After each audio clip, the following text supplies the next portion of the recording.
ज्यादा सीधे मत बनो, सीधे पेड्डी जल्दी काट लिए जाते हैं। आज की कहानी के माध्यम से आपको कुछ ऐसे तरीके पता चलेंगे जिनसे आप धोखा खाने से खुद को बचा सकते हैं। भावनात्मक रूप से कमजोर आदमी का लोग हमेशा फायदा उठाते रहते हैं। हम सब ने देखा होगा, अपने आसपास जो भी इंसान नर्म दिल का होता है, यानी कि भावनात्मक रूप से करुणावान होता है, वह अपनी करुणा बस दूसरों की सहायता तो कर देता है, लेकिन बदले में उसे हमेशा धोखा ही मिलता है। तो क्या एक इंसान को भावनात्मक नहीं होना चाहिए?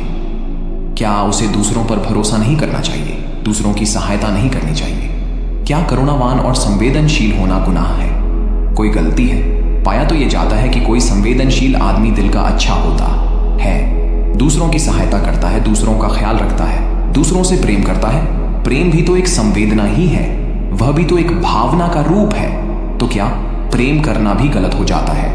और यह तो आप सबको पता होगा कि प्रेम तो आध्यात्मिक साधना का एक बहुत महत्वपूर्ण कदम है।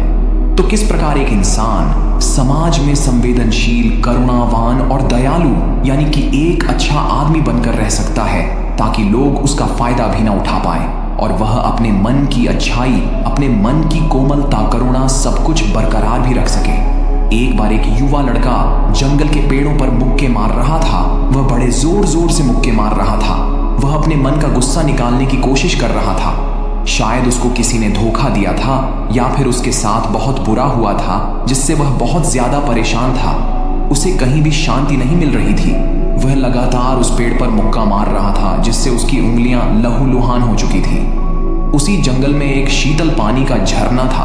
वहां पर एक भिक्षु रोज संध्या समय स्नान करने आया करते थे। यह उनका नित्य का नियम था। आज जब वह भिक्षु इस रास्ते से स्नान करने के लिए उस जंगल में आया, तो उसने उस लटे डैचके की हालत देखी। वह जोर जोर से चीख रहा था, रो रहा था और लगातार मुक्के मारे जा रहा था। उस लड़के के आसपास कोई मौजूद नहीं था। इससे उस भिक्षु को उस युवक की चिंता होने लगी। उसने सोचा कि कहीं मैं इसे ऐसे ही छोड़ दूं और कहीं ये आत्महत्या कर ले। तो ऐसे विचार आने के बाद भी वह कुछ नहीं बोला और लगातार उस युवक की तरफ देखे जा रहा था। भिक्षु एकदम चुपचाप खड़ा हुआ था। उसने युवक से कुछ नहीं बोला, कुछ नहीं कहा, बस वह उसको लगातार देखता रहा। कुछ देर तक तो उस युवक ने उस भिक्षु को नजरअंदाज किया, लेकिन कुछ देर बाद उसे अजीब सा लगने लगा। उसने सोचा, ना तो यह मुझे रोक रहा है और ना ही कुछ कह रहा है। ये तो बस मुझे देखे जा रहा है। इसका क्या मतलब है? बड़ा अजीब आदमी है। ऐसे ही विचार उस लड़के के मन में उठने लगे थे। जब कुछ देर बाद भी वह भिक्षु कुछ नहीं बोला, तो लड़के ने अचानक से उससे पूछा कि महाशय, आप अपने रास्ते क्यों नहीं चले जाते? आपको क्या मतलब? आप खड़े हुए मुझे देख क्यों रहे हैं? भिक्षु ने बड़े शांत स्वर में कहा कि मैं तुम्हें रोक नहीं रहा हूं, तुमसे कुछ कह नहीं रहा हूं, तो मुझसे तुम्हें क्या परेशानी है? मेरे ही तरह है। यह पेड़ पौधे, यह पक्षी, यह सब तुम्हें तो देख ही रहे हैं। जब इनसे तुम्हें कोई परेशानी नहीं है, तो मुझसे क्यों परेशानी है? यह सुनकर और लड़का जोर से चीख कर बोला, मुझे सबसे परेशानी है। मैं सबसे नफरत करता हूं। यहां पर सब धोखेबाज गद्दार होते हैं, कोई किसी का नहीं होता इस दुनिया में। और इस तरह बोलते बोलते वह फूट फूट कर रोने लगा और रोए जा रहा था। और भिक्षु उसे देखे जा रहा था। वो उसे चुप करने की कोशिश भी नहीं कर रहा था। ये बात तो उस लड़के को और ज्यादा अजीब लगी। अब रोना छोड़कर उस लड़के ने सीधे खड़े होकर उस भिक्षु से कहा, बड़े अजीब आदमी हैं आपके सामने कोई इंसान रहा है, दुखी है, परेशान है, और आप उसे चुप भी नहीं कर सकते। आपके मन में बिल्कुल भी संवेदना नहीं है। बड़े अजीब और कठोर हृदय वाले साधु हैं। आपको अपने साधु होने पर खेद होना चाहिए, और ऐसे ही ना जाने क्या क्या जली कटी बातें वो युवक उस भिक्षु को सुनाने लगा। कुछ देर बाद जब युवक की सारी भड़ास निकल चुकी थी, तब भिक्षु ने बड़े ही शांत स्वर में कहा कि आज मैं तुम्हें कंधा दे सकता हूं, तुम्हारे आंसू पोंछ सकता हूं, लेकिन इससे तुम्हारी समस्या का समाधान नहीं होगा। कुछ देर के लिए तुम्हारा मन बहल जाएगा, बस उसके बाद वही जिंदगी, वही लोग जो तुम्हें आज कंधा देने के लिए भी तुम्हारे पास नहीं है। फिर से तुम उसी जिंदगी में लौट जाओगे। कोई तुम्हें धोखा देगा, कोई तुम्हारा फायदा उठाएगा और तुम अपने मन को ऐसे ही तकलीफ पहुंचाते रहोगे। तो आंसू पोंछने की बजाय तुम्हें मुझसे कुछ ज्ञान की बातें लेना चाहिए, जिससे तुम्हें जीवन में कोई भी धोखा ना दे सके।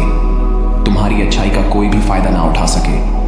याद रखना, आंसू पोंछने वाले तो तुम्हें बहुत मिल जाएंगे, लेकिन ज्ञान और सही समझ देने वाला कभी कभी कोई इंसान मिलता है। बिच्छू ने उसे बताया कि मैं पास ही के झरने में स्नान करने के लिए जा रहा हूँ। बड़ा ही शीतल पानी है वहाँ का। अगर तुम चाहो तो तुम भी मेरे साथ चल सकते हो। यहाँ पर अकेले परेशान होने से अच्छा है कि तुम झरने की शीतल पानी में स्नान करो, जिससे तुम्हारा दिमाग, मन, मस्तिष्क और तुम्हारा शरीर सब कुछ पवित्र हो जाएगा। यह सुनकर वो लड़का उस बिच्छू के पीछे पीछे हो लिया। जंगल के बीचों बीच रास्ता झरने की तरफ जाता था। जंगल में सन्नाटा छाया हुआ था। उनके पैरों तले सूखे पत्तों की चरमराने की आवाज पूरे जंगल में गूंज रही थी। आज पूर्णिमा की रात थी और आसमान में चांद अपनी उजली रोशनी उस जंगल में फेंक रहा था। उस रोशनी में दोनों उस झरने की तरफ बढ़ते चले जा रहे थे। रास्ते में चलते चलते उस युवक ने उस बिच्छू से कहा कि महात्मन, आपकी जिंदगी मस्त है, आपको किसी चीज की कोई परेशानी नहीं है। आपको पता है कि दुनिया में कैसे कैसे लोग बसते हैं, कितने धोखेबाज, कितने मक्कार, और सबसे बड़ी बात, अपने लोग ही धोखा देते हैं जिनसे हम प्रेम करते हैं, जिनको हम अपना मानते हैं। जब उन्हीं से धोखा मिलता है तो कैसा महसूस होता है।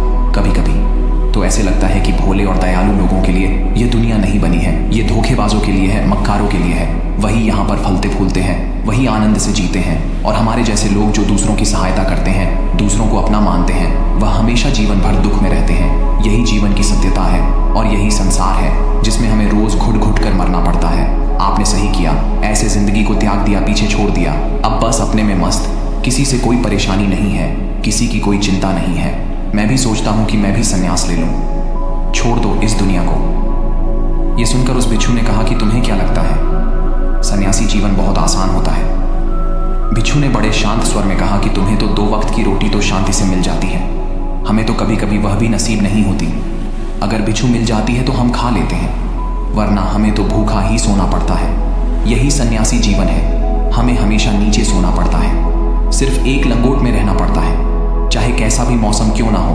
तो ये सब तुम्हें आसान लगता है, तो तुम भी सन्यासी बन जाओ। युवक ने कहा कि आप कहते तो ठीक ही हैं, संघर्ष तो दोनों तरफ है, सांसारिक जीवन में भी और सन्यासी जीवन में भी। वैसे सांसारिक जीवन भी अच्छा है, लेकिन तब तक जब तक घर परिवार में सुख शांति बनी रहे, धोखा ना मिले, हमारे लोग हमारा फायदा ना उठाएं, हमसे झूठ ना बोले, हमें धोखा ना दे, तब तो जीवन जीने का आनंद होता है, वरना तो जीवन नर्क हो जाता है। बिच्छू ने कहा, देखो, सन्यास अपने मन से लिया जाता है। जब हमारा मन कहता है कि हमें सन्यास के मार्ग पर सफलता हासिल करनी है, आगे बढ़ना है, तो ही सन्यासी जीवन सफल हो पाता है। लेकिन तुम अपने घर से परेशान होकर, दूसरे लोगों से परेशान होकर सन्यासी बनना चाहते हो, तो तुम्हारा सन्यासी जीवन भी कभी सफल नहीं होगा। इससे अच्छा तो तुम सांसारिक जीवन में अगर कुछ तरीके, कुछ नियम अपनाओ, तो दूसरे लोग तुम्हें धोखा नहीं दे पाएंगे। सबसे पहले तो यह समझो कि धोखा उन्हें ही मिलता है जो भावनात्मक रूप से कमजोर होते हैं, जिनका दिल जल्दी पिघल जाता है, जो दूसरों को दुख में नहीं देख पाते। ऐसे लोगों के साथ धोखे होने की संभावना ज्यादा होती है, क्योंकि कोई भी आदमी अपनी परेशानी बताकर, अपने को दुख में बताकर तुम्हारा फायदा उठा सकता है। क्या पता वह झूठ बोल रहा हो, वह दुखी होने का अभिनय कर रहा हो, लेकिन आपको तो सच ही लगेगा, और उसके बाद कुछ समय बाद आपको पता चलता है कि आपके साथ धोखा हो गया। उसके बाद आपका मन अंदर से टूट जाता है। इसीलिए सबसे पहले बात ध्यान रखना कि किसी भी व्यक्ति को यह एहसास मत होने दो कि तुम भावनात्मक रूप से कमजोर हो, अंदर से तुम्हारा दिल नर्म है। अगर उन्हें यह कमजोरी आपकी पता चल गई, तो वह कोई ना कोई जाल रचकर आपका फायदा उठाने की जरूर कोशिश करेंगे। चाहे आप अंदर से संवेदनशील हो, दूसरों की मदद करने वाले हो, लेकिन किसी को एहसास मत होने दो। ऊपर से कठोर बने रहो। जब लोगों को लगेगा कि इससे कुछ बोलने का फायदा ही नहीं है, ये आदमी कठोर है, नहीं पिघलेगा तो खुद ब खुद वो लोग जो झूठे हैं, जो मक्कार हैं, वो आपके पास आएंगे ही नहीं। वो उन्हें चुनेंगे जो उनके आसान शिकार होंगे। दूसरी बात समझने की ये होती है कि हम बहुत जल्दी दूसरों पर विश्वास कर लेते हैं, और हमारी जल्दी विश्वास करने की आदत ही हमें हानि पहुंचाती है। 2 दिन तुम्हें किसी से मिले हुए नहीं होते हैं और तुम एक दूसरे के हो जाते हो, एक दूसरे पर पूरा भरोसा करने लग जाते हो, और यह भरोसा तीसरे दिन टूट भी जाता है, और फिर तुम्हें धोखा मिलता है, और फिर तुम परेशान होते हो। इसीलिए समय दो। किसी भी चीज़ को, किसी भी रिश्ते को आगे बढ़ाने के लिए समय की ज़रूरत होती है। समय के साथ तुम्हें सामने वाले इंसान की अच्छाई और बुराई पता चलती है। तब तुम्हें पूर्ण रूप से पता चलता है कि इंसान वास्तव में कैसा है, अच्छा है या बुरा है, और वह कुछ समय देने के बाद ही होता है। इसीलिए जल्दी किसी पर विश्वास मत करो। अगली पहचान या अगला तरीका समझने के लिए तुम्हें ऐसे लोगों को समझना होगा जो दूसरों की चापलूसी करते रहते हैं। कुछ लोगों की आदत होती है चापलूसी करने की। आपके सामने आपकी बड़ाई करेंगे, आपके बारे में अच्छा अच्छा बोलेंगे और आपको लगेगा कि यह इंसान कितने अच्छे हैं, मेरे से कितना प्यार करते हैं। लेकिन वास्तव में उनकी वह चापलूसी एक जाल होती है ताकि वह आपका दिल जीत सके, और उनको चापलूसी करने का मौका तभी मिलता है जब आप दिखावा करते हैं। अगर आप उनकी चापलूसी से प्रभावित ही नहीं होंगे तो कुछ समय बाद वो चापलूसी करना बंद कर देंगे। इसीलिए किसी के सामने दिखावा मत करो, वरना आप तो आकर्षण के केंद्र बन जाते हो। लोगों को लगता है कि शायद इसके पास बहुत ज्यादा धन संपदा है, इसीलिए इतना दिखावा कर रहा है, और इसी वजह से जो लोग आपका फायदा उठाना चाहेंगे वो आपके करीब आने की कोशिश करेंगे, आपके चापलूसी करने की कोशिश करेंगे। अगला नियम बताते हुए भिक्षु ने झरने की तरफ इशारा किया। वो झरने के पास पहुंच चुके थे। युवक को भी एहसास हो चुका था, क्योंकि वहां पर ठंडी ठंडी हवा चल रही थी। ढलान की तरफ जाते हुए भिक्षु ने कहा कि सांसारिक जीवन में एक बात समझने की ये होती है कि हम जिसकी सहायता कर रहे हैं, चाहे किसी भी रूप में, धन से, शारीरिक रूप से, या जिस भी अवस्था में हम किसी की सहायता कर रहे हैं, तो हमें यह ख्याल रखना चाहिए कि सामने वाला वापस कभी भविष्य में हमारी सहायता करने योग्य है कि नहीं है। अगर किसी को पैसा उधार दे रहे हो तो ये समझो कि उसके पास आय का कोई साधन है कि नहीं है। कल भविष्य में वह तुम्हें वापस कर पाएगा कि नहीं कर पाएगा। अगर वह नहीं करेगा तो तुम्हें तकलीफ होगी, तुम्हें दुख होगा। ऐसे तो इंसान करुणावश भिखारियों को भी भीख देता है, लेकिन वह गलत नहीं है, क्योंकि जो भी पैसा अपने सामने वाले को दिया है उसे आपके ऊपर कोई ज्यादा प्रभाव नहीं पड़ेगा। अगर वह आपको वापस भी नहीं लौट आएगा तो अगर किसी ऐसे इंसान को पैसा देना है जो कभी वापस नहीं लौटा पाएगा, तो उतना ही देना जिससे तुम्हारे ऊपर ज्यादा दबाव न बने। अगर वो वापस भी न लौट आए तो तुम्हें ज्यादा दुहक न पहुंचे। अब तक वो दोनों झरने पर पहुंच चुके थे। दोनों ने अपने कपड़े उतरे और उस झरने के शीतल पानी में कूद पड़ते हैं। पानी बाहर ठंडा था। उन दोनों की सारी थकन, सारी उदासी पल भर में ही दूर हो गई। स्नान कर लेने के बाद दोनों एक पेड्डे के नीचे उस झरने के सामने बैठकर बातें करने लगे। भिक्षु ने उसे आगे समझाते हुए कहा कि शुरुआत में लोगों को नजरअंदाज करना सीखो। जब तुम किसी को शुरुआत में नजरअंदाज करते हो तो जो भी लोग किसी लालच की वजह से तुम्हारे पास प्रभावित हो रहे थे, उनकी छटनी हो जाएगी। जब तुम उनको नजरअंदाज करोगे तब को एक दो बार लोग तुम्हारे पास आने की कोशिश करेंगे। उसके बाद वो तुमसे दूरियां बना लेंगे, और जो आदमी तुम्हारी इंसानियत, तुम्हारी अच्छाई देखकर तुम्हारे पास आएगा, वो नजरअंदाज करने के बावजूद भी तुम्हारे करीब ही बना रहेगा। और यही तो एक सच्चे इंसान की पहचान होती है। जो हमारे अपने होते हैं उनसे हम लेडरेज भी लेते हैं, जगिच भी लेते हैं, उसके बावजूद भी वो हमारी बातों का बुरा नहीं मानते हैं। चाहे थोड़े समय के लिए वह हमसे नाराज रहे, लेकिन कुछ समय बाद फिर से हम एक हो जाते हैं। और यही तो घर परिवार का मतलब होता है, यही तो अपनों का मतलब होता है। इसीलिए शुरुआत में अनजान लोगों को नजरअंदाज करना सीखो, इग्नोर करना सीखो, ताकि धोखेबाज मक्कार लोग तुम्हारे करीब ही ना आ पाए। अपने इस वार्तालाप को खत्म करते हुए भिक्षु ने अपनी आखिरी बात बताते हुए कहा कि यह आखिरी सीख सबसे ज्यादा महत्वपूर्ण है। सब कुछ होने बाद भी तुम्हें धोखे मिल सकते हैं, लेकिन तुम अगर अपने आंख और कान और अपना दिमाग खोल कर रखते हो, अगर तुम होश में रहोगे, ध्यान करोगे, तो तुम्हें इंसान की आंखें देखते ही समझ में आ जाएगा कि उसे तुमसे क्या चाहिए। तुम उसकी इच्छा और उसका स्वभाव उसकी आंखों में ही पढ़ सकते हो।